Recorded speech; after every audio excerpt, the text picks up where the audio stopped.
তো আমাদের এসির ঢাকনাটা খুলে নেওয়ার পর হয়েছে। এবার আমরা জেট পাম্প দিয়ে এই যে আমাদের টেকনিশিয়ানস আমাদের জেট পাম্পে সুইচ অন করলো। অন করার পরে টেকনিশিয়ানস আমাদের এবার দেখে নিচ্ছে ঠিকঠাক আছে কিনা, এবার সার্ভিস করবে।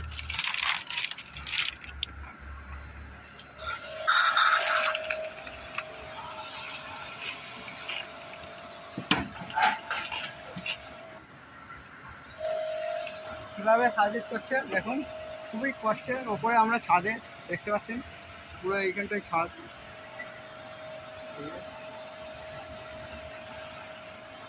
দিয়ে সার্ভিস করছে।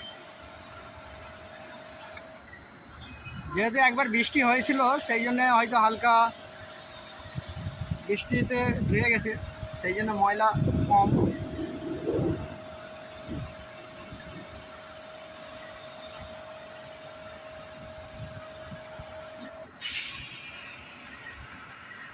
এটা এসির আউটডোর।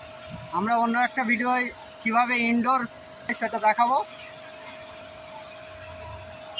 আজকে আউটডোরটা কিভাবে সার্ভিস করছে জেট পাম্প দিয়ে সেটাই দেখানো হচ্ছে।